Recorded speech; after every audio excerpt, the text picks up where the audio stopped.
Colony अवैध है तो होगी एफआईआर दर्ज, कलेक्टर ने दिए निर्देश। 25 अक्टूबर को लॉटरी से होंगे पटाखा दुकान अलॉट। बेदखली कार्रवाई पर रोक लगाने मोहभट्टा में ग्रामीणों ने कलेक्टर से लगाई गुहार। कलेक्टर मृणाल मीणा की अध्यक्षता में जनसुनवाई संपन्न हुई। जनसुनवाई में अपर कलेक्टर जीएस ध्रुवे और जिला पंचायत सीईओ अभिषेक सराफ ने भी आवेदकों की समस्याओं को सुना। उन्होंने संबंधित शिकायतों पर विभागीय अधिकारियों से हाथों हाथ जानकारी लेते हुए आवेदक की समस्याओं के निराकरण के संबंध में निर्देश दिए। जनसुनवाई में कुल 115 आवेदन प्राप्त हुए हैं। कलेक्टर श्री मीणा ने कोसमी स्थित कॉलोनी की महिलाओं द्वारा प्रस्तुत किए आवेदन पर तहसीलदार से जानकारी ली। उन्होंने निर्देश दिए कि कॉलोनी के संबंध में जांच करें। अगर ये कॉलोनी अवैध है तो उस पर एफआईआर भी दर्ज कराएं। वारासिवनी विधानसभा क्षेत्र के जनपद पंचायत खैरलांजी में शीघ्र स्थायी मुख्य कार्यपालन अधिकारी सीईओ की नियुक्ति करने की मांग को लेकर जनपद पंचायत उपाध्यक्ष सहित जनपद सदस्यों से मंगलवार को कलेक्टर को ज्ञापन दिया है। इस दौरान ज्ञापन सौंपने पहुंचे जनप्रतिनिधियों ने बताया कि गत 2 वर्षों से जनपद पंचायत में प्रभारी सीईओ के भरोसे काम चल रहा है, जिससे जनपद में कार्यरत अधिकारी, कर्मचारी व सचिव, सरपंच सहित आम जनों को परेशानी होती है। वर्तमान सीईओ सप्ताह में महज 1 दिन 1 घंटे के लिए आते हैं। उन्होंने बताया कि सभी जनपद सदस्यों के निर्णय लिया है कि 15 दिनों के भीतर स्थायी सीईओ की नियुक्ति नहीं की जाती है तो जनपद में तालाबंदी की जाएगी, जिसकी जिम्मेदारी शासन प्रशासन की होगी।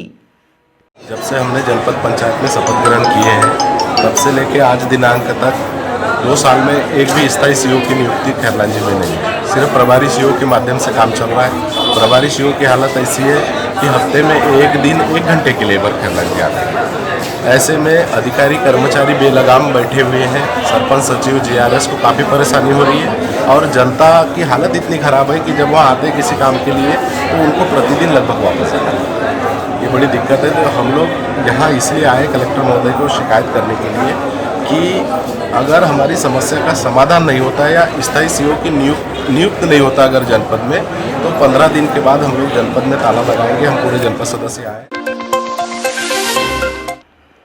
परसवाड़ा पुलिस थाना परसवाड़ा अंतर्गत आने वाले लाइसेंसी फटाखा विक्रेताओं की अनुविभागीय अधिकारी राजस्व प्रदीप कौरव एवं अनुविभागीय अधिकारी पुलिस सतीश साहू के द्वारा पुलिस थाना परसवाड़ा में बैठक ली गई। संपन्न बैठक में फटाखा विक्रेताओं को शासन की गाइडलाइन को पूर्णतः पालन करने की हिदायत दी गई। अनुविभागीय अधिकारी राजस्व प्रदीप कौरव ने कहा कि फटाखा दुकानों के संचालन के लिए दुकानदारों को शासन की गाइडलाइन का पालन करना होगा। पटाखा दुकान किसी भी ज्वलनशील पदार्थ जैसे कपड़ा, बांस से बने टेंट में ना होकर अज्वलनशील जैसे टीन के बने शेड में होने चाहिए। दुकानों के बीच कम से कम 3 मीटर की दूरी हो।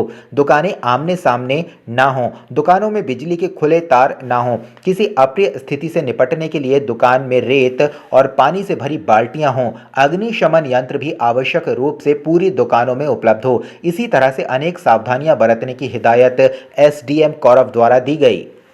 परसवाड़ा अनुभाग के समस्त फटाखा व्यापारियों की एक बैठक थाना परिसर परसवाड़ा में आयोजित की गई, जिसमें जो अस्थायी रूप से फटाखा की दुकान लगाते हैं उनको सबको बुलाया गया था और इस विचार विमर्श के बाद ये तय किया गया है कि जो हॉस्टल ग्राउंड है वहाँ पर फटाखे की दुकानें लगाई जाएंगी।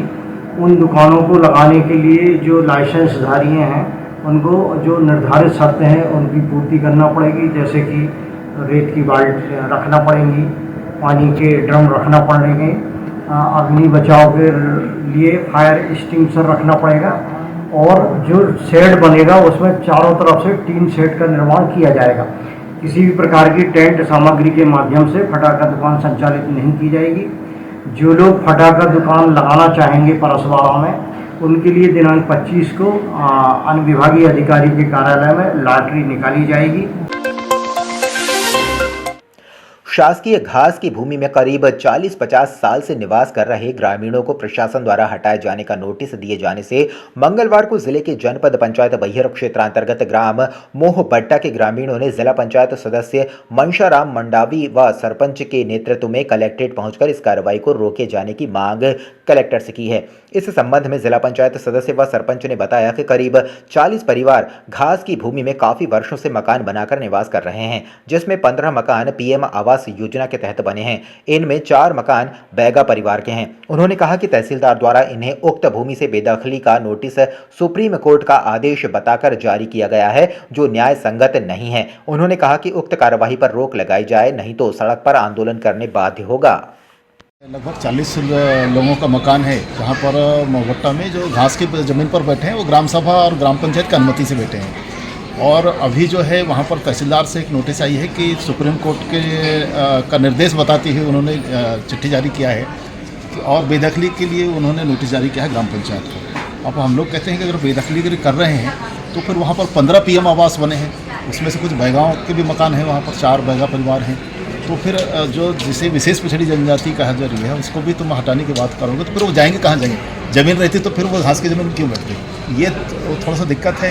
कहीं ना कहीं हमारे लोगों के साथ में एक प्रशासन जो है अत्याचार कर रहा है, ऐसा समझ में आ रहा है।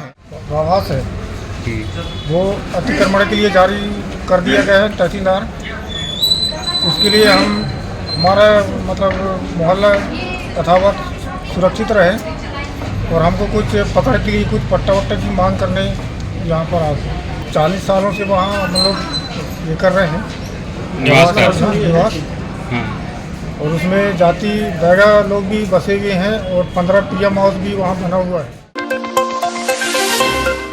जिले के वेटिंग शिक्षक संघ वर्ग 1 ने उच्च माध्यमिक शिक्षक भर्ती 2023 के रोस्टर में नए पदों की वृद्धि किए जाने की मांग को लेकर मंगलवार को कलेक्ट्रेट पहुंचकर मध्य प्रदेश के मुख्यमंत्री व राज्यपाल के नाम कलेक्टर को ज्ञापन सौंपा है। इस दौरान ज्ञापन सौंपने पहुंचे संगठन के पदाधिकारियों ने बताया कि वर्ग 1 की भर्ती में कोरोना महामारी के कारण 5 साल की देरी होने से अधिक रिक्त पद हैं।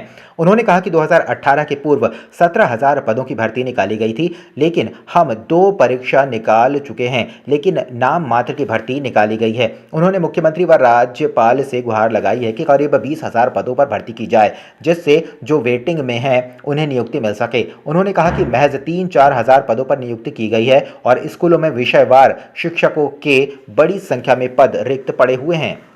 कलेक्टर सर को ये मतलब ये अपना ज्ञापन सौंपने आए हैं और हम जो है वेटिंग कैंडिडेट है। हमारा जो 2023 में वर्ग 1 का जो पेपर हुआ है सर उसमें पोस्ट बहुत कम है, तो हम कलेक्टर सर के द्वारा ये चाहते हैं कि वो हमारा जो ज्ञापन है वो मुख्यमंत्री और राज्यपाल तक पहुँचाए और जो वर्ग 2023 में जो सर नाम मात्र की जो भर्तियाँ निकाली गई है सर उसमें पदों की वृद्धि करके सर हमारा वेटिंग क्लियर किया जाए और हमें जो है एक जॉब दिया जाए।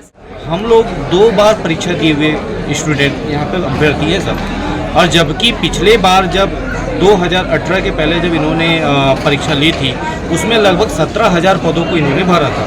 हम तो 2 बार चयन, एक पहले पात्रता परीक्षा दिए, फिर हम लोगों ने चयन परीक्षा दिया और नाम मात्र की ये लोग सीट निकाल रहे हैं।